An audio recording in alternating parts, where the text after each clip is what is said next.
damai sejahtera dari Allah yang melampaui segala akal akan memelihara hati dan pikiran saudara-saudara dalam Kristus Yesus. Amin. Salam sejahtera bagi kita semuanya. Salam sehat. Bapak, Ibu, saudara-saudaraku, marilah kita mendengarkan firman Tuhan, yaitu khotbah Minggu tanggal 28 Juli 2024. Tertulis pada Injil Yohanes pasal 6 ayat 1 sampai 15. Saya bacakan untuk kita semuanya. Sesudah itu Yesus berangkat ke seberang danau Galilea, yaitu danau Tiberias. Orang banyak berbondong-bondong mengikuti dia karena mereka melihat mujizat-mujizat penyembuhan yang diadakannya terhadap orang-orang sakit. Dan Yesus naik ke atas gunung dan duduk di situ dengan murid-muridnya. Dan Paskah, hari raya orang Yahudi, sudah dekat. Ketika Yesus memandang sekelilingnya dan melihat bahwa orang banyak berbondong-bondong datang kepadanya, berkatalah ia kepada Filipus, "Di manakah kita akan membeli roti supaya mereka ini dapat makan?" Hal itu dikatakannya untuk mencobai dia, sebab ia sendiri tahu apa yang hendak dilakukannya. Jawab Filipus kepadanya, "Roti seharga 200 dinar tidak akan cukup untuk mereka ini, sekalipun masing-masing mendapat sepotong kecil saja." Seorang dari murid-muridnya, yaitu Andreas, saudara Simon Petrus, berkata kepadanya, "Di sini ada seorang anak yang mempunyai 5 roti jelai dan 2 ikan. Tetapi apakah artinya itu untuk orang sebanyak itu?" Kata Yesus, "Suruhlah orang-orang itu duduk. Adapun di tempat itu hanya rumput." Maka duduklah orang-orang itu, kira-kira 5.000 laki-laki banyaknya. Lalu Yesus mengambil roti itu, mengucap syukur dan membagi-bagikannya kepada mereka yang duduk di situ. Demikian juga dibuatnya dengan ikan-ikan itu, sebanyak yang mereka kehendaki. Dan setelah mereka kenyang, ia berkata kepada murid-muridnya, "Kumpulkanlah potongan-potongan yang lebih, supaya tidak ada yang terbuang." Maka mereka pun mengumpulkannya dan mengisi 12 bakul penuh dengan potongan-potongan dari ke-5 roti jelai yang lebih setelah orang makan. Ketika orang-orang itu melihat mujizat yang telah diadakannya, mereka berkata, "Dia ini adalah benar-benar nabi yang akan datang ke dalam dunia."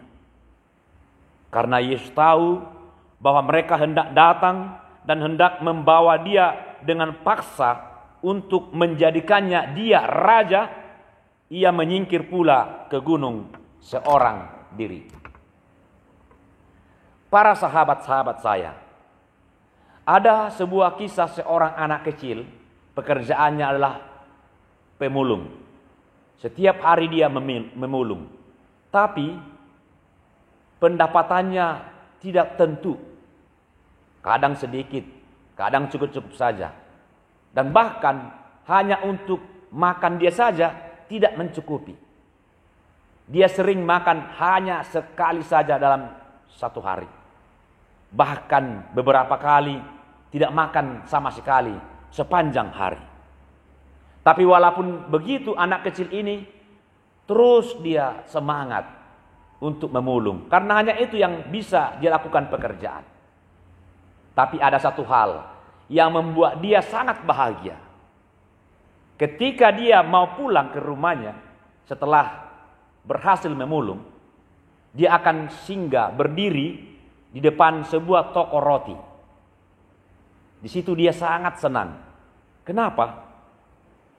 Karena biasanya pegawai toko roti itu yang menjaga toko itu akan membersihkan etalase jualan roti. Dan ada saja potongan-potongan roti yang sisa. Maka pegawai tersebut akan mengumpulkan potongan-potongan itu dan dimasukkan dalam plastik, lalu akan diberikan kepada anak kecil itu yaitu si pemulung tersebut. Bukan main senangnya hati si pemulung. Pegawai toko itu akan bersedia memberikannya. Toh juga sisa-sisa jualannya atau potongan-potongan roti atau kerak-kerak yang tinggal di dalam etalase. Memang bisa sih diberikan ke ikan lele, kepada ayam. Tapi daripada diberikan ke situ, lebih baik. Apa salahnya diberikan kepada seorang pemulung? Setelah mendapatkan potongan-potongan roti tersebut, serta kerak-kerak roti itu, anak kecil itu pun langsung menikmati dan memenuhi perutnya yang sudah sangat lapar. Maka dia akan bersyukur dan pulang ke rumah dengan senyuman yang sangat bahagia. Tidak lagi dalam keadaan lapar. Begitulah dia lakukannya sepanjang tahun. Dan pada akhirnya pegawai toko roti itu pun tersentuh hatinya melihat si pemulung ini. Lalu dia mengajak si pemulung ini supaya ikut membantu dia untuk membersihkan etalase tersebut. Dan semua roti yang sisa akan diberikan kepada pemulung. Itulah pekerjaannya. Dan selain itu dia akan diberi upah oleh si penjaga toko.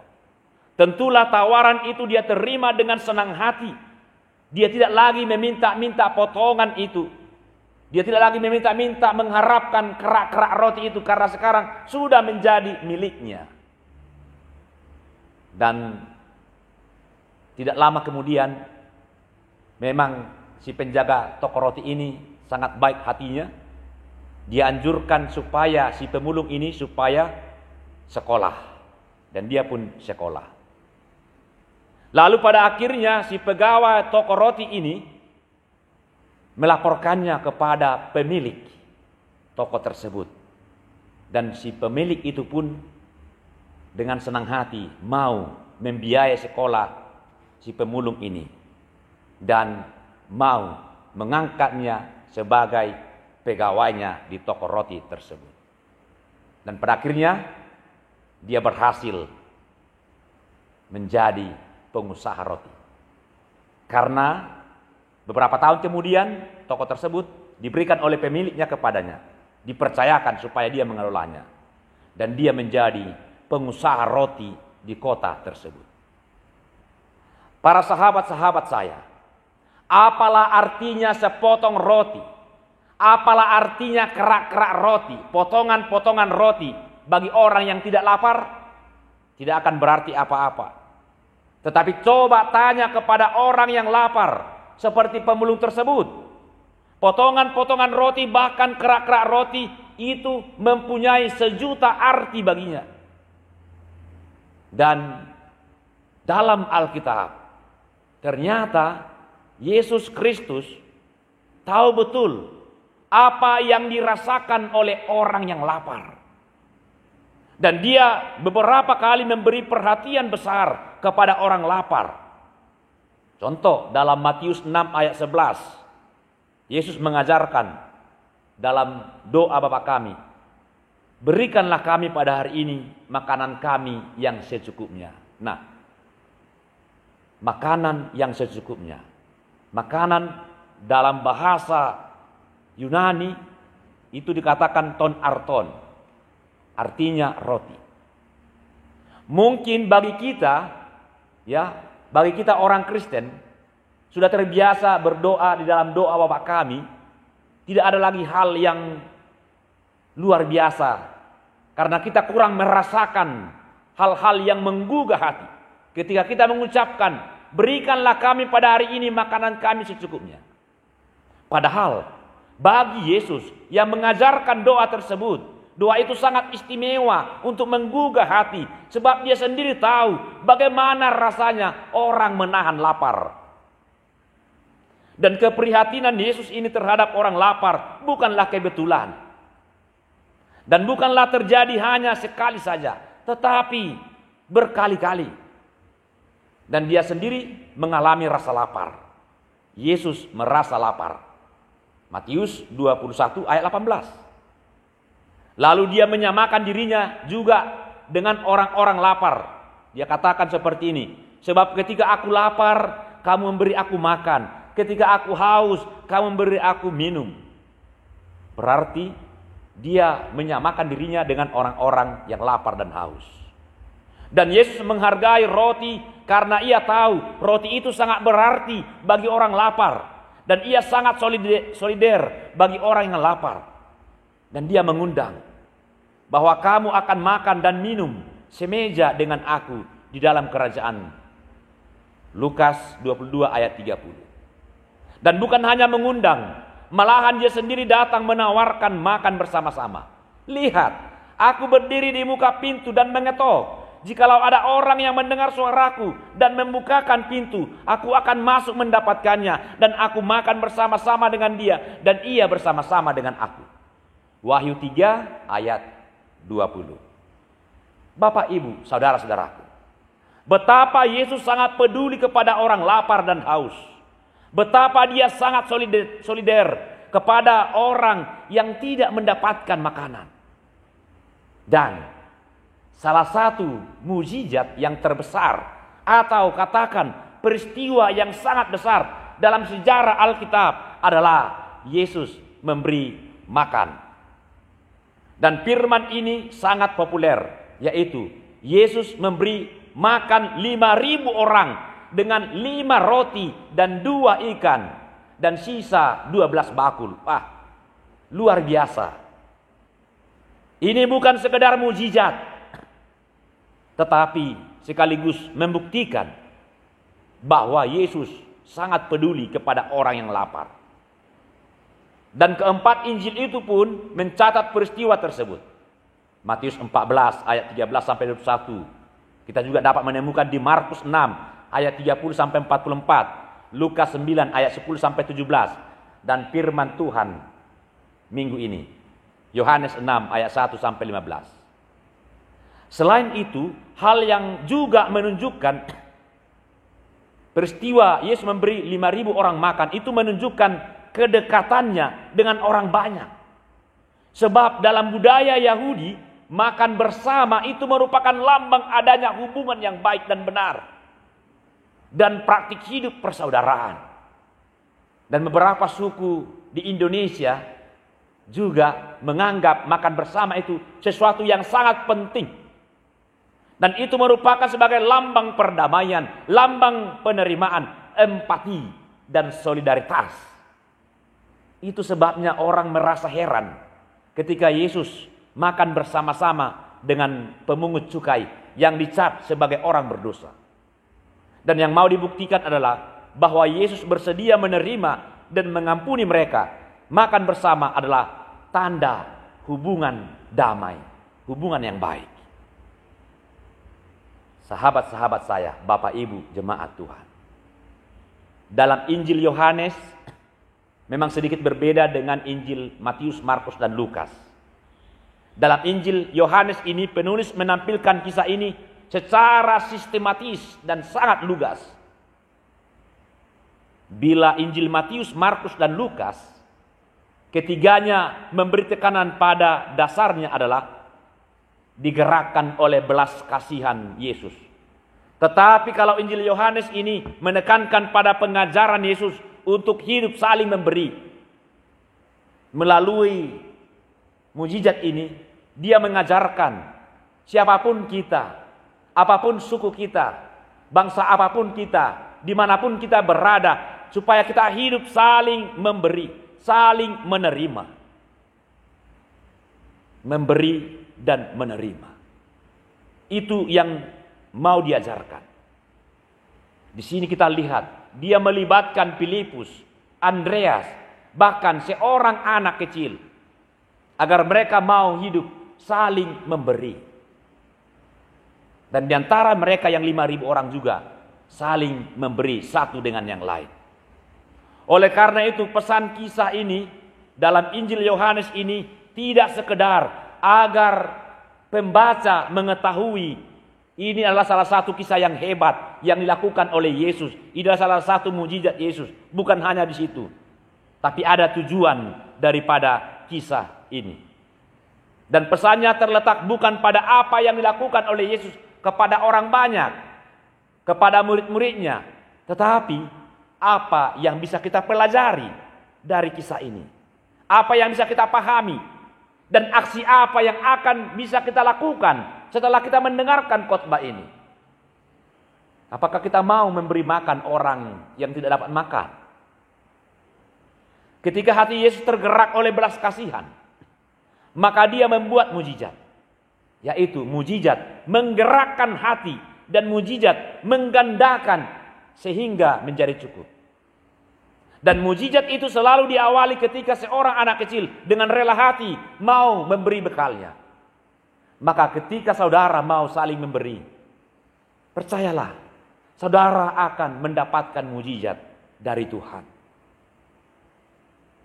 Dan mujizat ini terjadi hanya dengan 5 roti dan 2 ikan. Bisa mencukupkan kepada 5.000 orang yang sedang lapar. Yohanes 6 ayat 9. Mujizat berlangsung ketika Yesus berdoa dan mengucap syukur. Lalu dia memecah-mecahkan roti dan memberikan kepada semua muridnya untuk dibagikan kepada orang banyak. Dan mujizat tidak berhenti di situ. Mujizat itu berlanjut ketika orang banyak itu sudah selesai makan dan kenyang. Dan mereka mengumpulkan potongan-potongan atau sisa-sisa. Dan ajaibnya, sisa 12 bakul. Yohanes 6 ayat 13. Bapak Ibu, saudara mau mempertanyakan kebenaran mujizat ini? Mujizat ini tidak akan saudara percayai kalau saudara tidak memiliki hati yang tergerak oleh belas kasihan. Kalau kita tidak memahami arti belas kasihan terhadap orang lain, kita tidak akan pernah memahami ini. Tapi milikilah hati yang berbelas kasihan terhadap orang. Maka kita akan memahami, kita akan mengerti. Dan bukan hanya memahami dan mengerti, tetapi kita akan terbuka hati kita untuk mempraktekkan kepada orang-orang yang lapar. Apalah artinya 5 roti dan 2 ikan bagi 5.000 orang lebih? Ya, tanyakan kepada mereka yang sedang lapar. Itu sangat berarti besar bagi mereka. Karena mereka membutuhkannya. Dan hati Yesus tergerak oleh belas kasihan. Maka tidak ada yang tidak mungkin dilakukan olehnya. Yesus berkuasa memenuhi kebutuhan kita. Kita kembali ke ilustrasi tadi. Seorang anak kecil sebagai pemulung. Apa artinya potongan-potongan, bahkan kerak-kerak roti yang tersisa di etalase roti tersebut? Tanyakan kepada seorang pemulung. Bagi kita itu tidak berarti. Tetapi bagi seorang pemulung itu sangat besar artinya. Itu sangat berarti baginya. Karena dia lapar, dia membutuhkannya, dan dia mensyukurinya. Sehingga kerak-kerak roti itu mencukupkan baginya, mengantarnya menjadi sukses seorang pengusaha roti. Tidak ada yang tidak mungkin bagi orang yang percaya. Tidak ada yang tidak mungkin bagi orang yang tergerak hatinya oleh belas kasihan. Dari sini saudara-saudaraku, para sahabat, kita ambil kesimpulan bahwa makanan dan minuman bukanlah sekedar urusan untuk memenuhi kebutuhan perut yang lapar, tetapi soal makanan minuman membuat kita bersyukur dan mengubah hati kita, mengubah pikiran kita, supaya hati kita tergerak oleh belas kasihan kepada mereka yang lapar, kepada mereka yang membutuhkan kita. Mari kita ulurkan tangan kita kepada saudara-saudara kita yang tidak mendapat makan. Mari bersolidar, berbagi. Mari juga berdamai dan mempraktikkan kasih persaudaraan. Ingatlah bahwa makanan dan minuman adalah pemberian Tuhan yang Maha Kuasa, supaya kita juga bersedia berbagi kepada orang lain. Jangan khawatir, jangan pernah khawatirkan sedikit pun tentang makanan dan minuman, sebab Dia berkuasa memenuhi kebutuhan kita. Amin. Terima kasih ya Allah atas firman-Mu ini yang meneguhkan iman kami, bahwa kami telah Engkau berkati, Engkau cukupkan. Dan Engkau ketuk hati kami supaya berbelas kasihan. Supaya kami juga mau bersolider, berbagi kepada saudara-saudara kami, para sahabat-sahabat kami, khususnya mereka yang membutuhkan makanan, mereka yang lapar. Tuhan mampukan kami di dalam Kristus Yesus. Amin.